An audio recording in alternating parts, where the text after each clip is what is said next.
Hello viewers, हम कर रहे हैं कक्षा 9वीं के सामाजिक विज्ञान की वार्षिक परीक्षा की तैयारी। और इसके अंतर्गत हमने भूगोल विषय की संपूर्ण तैयारी कर ली थी। भूगोल की तैयारी हमने पिछले 2 वीडियो में कर ली थी। पार्ट 1 और पार्ट 2 के द्वारा भूगोल विषय की पूरी तैयारी हो चुकी थी सामाजिक विज्ञान में। और आज हम करने वाले हैं अर्थशास्त्र की संपूर्ण तैयारी। कक्षा 9वीं सामाजिक विज्ञान में अर्थशास्त्र की संपूर्ण तैयारी आज हम करेंगे इस वीडियो में। तो शुरू करते हैं। प्रश्न और उत्तर दोनों ही हम यहाँ पर देख लेंगे जिससे कि हम आसानी से याद कर सके। तो प्रश्न नंबर पहला यहाँ पे, उत्पादन का उद्देश्य क्या है? उत्पादन का उद्देश्य क्या है तथा वस्तु एवं सेवाओं के उत्पादक के आवश्यक कारकों को समझाइए। तो आपके प्रश्न बैंक के अनुसार ये 2 अलग अलग प्रश्न हैं। उत्पादन के उद्देश्य क्या है और उत्पादन के कारक समझाइए। ठीक है, तो उत्पादन के उद्देश्य पहले देख लेते हैं। तो उत्पादन का उद्देश्य ऐसी वस्तुएं और सेवाएं उत्पादित करना है जिनकी हमें आवश्यकता है। उत्पादन का उद्देश्य ऐसी वस्तुएं और सेवाएं उत्पादित करना है जिनकी हमें आवश्यकता है। ऐसी वस्तुएं सेवाएं जिनकी हमें आवश्यकता है उन्हें उत्पादित करना ही उत्पादन का उद्देश्य है। अब उत्पादन के आवश्यक कारक, ठीक है, एक और प्रश्न है उत्पादन के कारक। ठीक है, उत्पादन के कारक बताइए। तो उत्पादन के कारक है, यहाँ पे 4 कारक है उत्पादन के: भूमि, श्रम, पूंजी और संगठन। उत्पादन के 4 कारक है: भूमि, श्रम, पूंजी और संगठन। तो भूमि में हम लिखेंगे प्राकृतिक संसाधन माना गया है भूमि को। इसके बाद श्रम, शारीरिक कार्य में लगे सवैतनिक व्यक्तियों का कार्य। ठीक है, शारीरिक कार्य में लगे सवैतनिक, जिन्हें वेतन दिया जाता है, ऐसे व्यक्तियों का कार्य जो है श्रम है। इसके बाद है पूंजी, उत्पादन के प्रत्येक स्तर पर अपेक्षित कई तरह के आगत। उत्पादन के प्रत्येक स्तर पर अपेक्षित कई प्रकार के आगत। और इसके बाद है संगठन, उत्पादन कार्य के लिए भूमि, श्रम, पूंजी को एक साथ करने योग्य बनाने के लिए ज्ञान व उद्यम की आवश्यकता। उत्पादन कार्य के लिए भूमि, श्रम, पूंजी को एक साथ करने योग्य बनाने के लिए ज्ञान और उद्यम की आवश्यकता ही संगठन है। तो इस प्रकार उत्पादन के उद्देश्य हमने देख लिए। उत्पादन के उद्देश्य ऐसी वस्तुएं और सेवाएं उत्पादित करना है जिनकी हमें आवश्यकता है। ठीक है, ऐसी वस्तुएं और सेवाएं उत्पादित करना जिनकी हमें आवश्यकता उत्पादन के उद्देश्य हैं। और उत्पादन के कारक है भूमि, श्रम, पूंजी और संगठन। इसके बाद अगला प्रश्न है, निर्धनता दूर करने के उपाय बताइए। निर्धनता दूर करने के उपाय बताइए। तो इसका उत्तर है, भारत में निर्धनता को दूर करने के निम्नलिखित उपाय हैं। पहला, सरकार द्वारा स्वरोजगार के लिए प्रेरित करना। सरकार के द्वारा स्वरोजगार के लिए प्रेरित करना। दूसरा, उद्योग के लिए ऋणों पर ब्याज माफ करने पर विचार। और अगला है, ग्रामीण एवं कुटीर उद्योग व हस्तशिल्पकारी का विकास किया जाना चाहिए। तो निर्धनता दूर करने के उपाय है, सरकार द्वारा स्वरोजगार के लिए प्रेरित करना, उद्योगों के लिए ऋणों पर ब्याज माफ करने पर विचार करना और ग्रामीण एवं कुटीर उद्योग व हस्तशिल्पकारी का विकास किया जाना। इससे निर्धनता दूर हो सकती है। इसके बाद अगला प्रश्न है, सापेक्ष निर्धनता से क्या आशय है? तो इसका उत्तर होगा, सापेक्ष निर्धनता आय में पाई जाने वाली असमानताओं को प्रकट करती है। आय में जो असमानता होती है वही सापेक्ष निर्धनता है। सापेक्ष निर्धनता से आशय अंतर्राष्ट्रीय आर्थिक असमानताओं का बोध कराने से है और विभिन्न वर्गों, विभिन्न प्रदेशों और विभिन्न देशों की तुलनात्मक आय का प्रदर्शन सापेक्ष निर्धनता है। तो ये इंपॉर्टेंट क्वेश्चन है, सापेक्ष निर्धनता।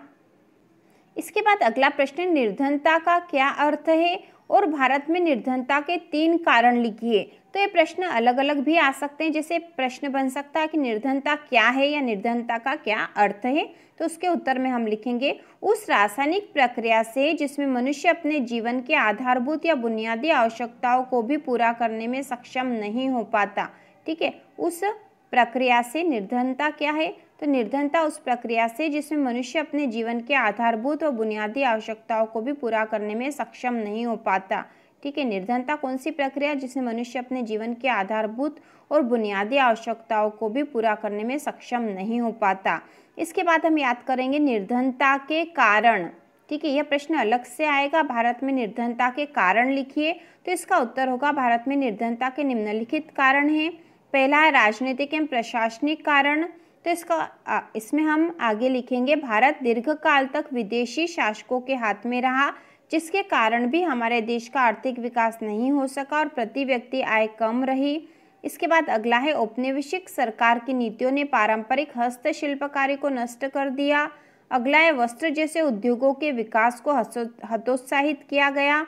अगला है, रोजगार के अवसर घटे और आय की वृद्धि दर गिरी। और इसके बाद अगला है, जनसंख्या वृद्धि ने प्रति व्यक्ति आय की समृद्धि दर को कम किया, मतलब जनसंख्या वृद्धि के कारण प्रति व्यक्ति आय कम हो गई।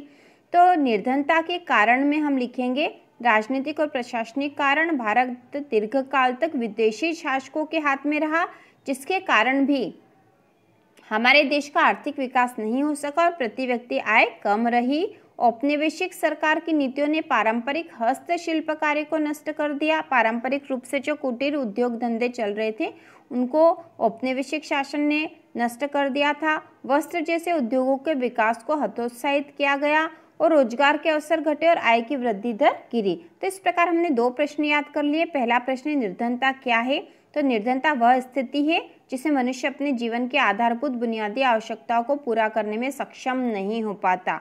और निर्धनता के कारण लिख लिए हमने। निर्धनता के कारण है राजनीतिक एवं प्रशासनिक कारण, दूसरा है औपनिवेशिक सरकार की नीतियाँ और रोजगार के अवसर घटे हैं और आय की वृद्धि दर भी घटी है।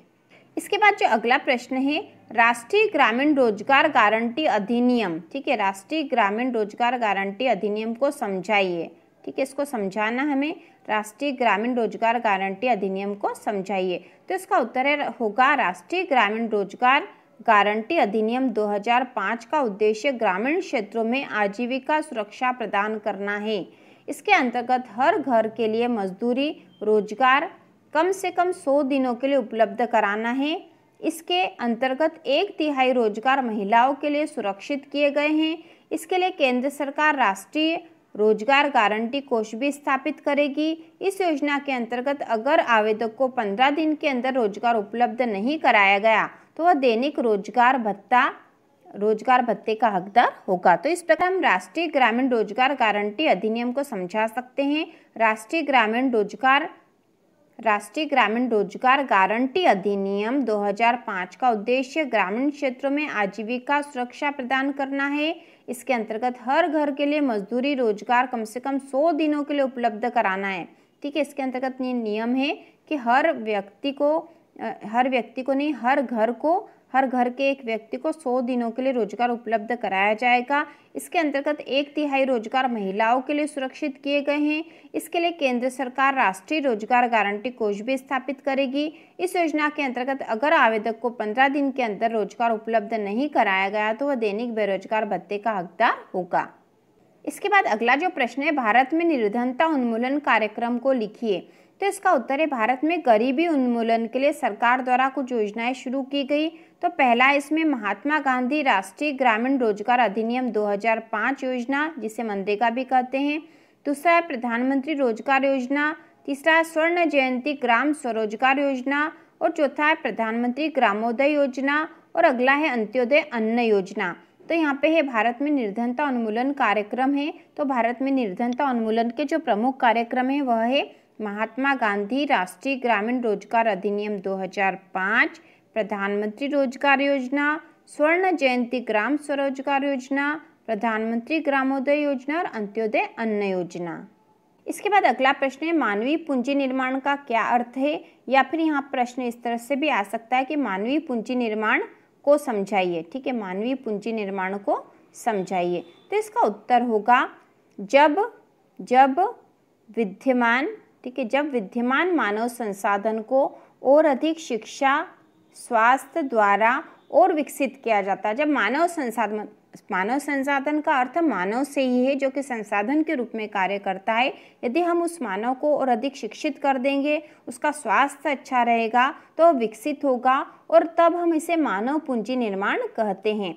आर्थिक विकास की प्रक्रिया को गतिशील करने में गुणात्मक घटकों को बहुमूल्य योगदान होता है। मानवीय पूंजी निर्माण में विनियोग से श्रम की कार्यकुशलता में भी वृद्धि होती है। ठीक है, तो मानव पूंजी निर्माण का यह आशय है कि जब हम मानव संसाधन को और अधिक शिक्षा और स्वास्थ्य द्वारा और विकसित किया जाता है तब हम इसे मानव पूंजी निर्माण कहते हैं। ठीक है, मानव पूंजी निर्माण तब हम उसे कहते हैं।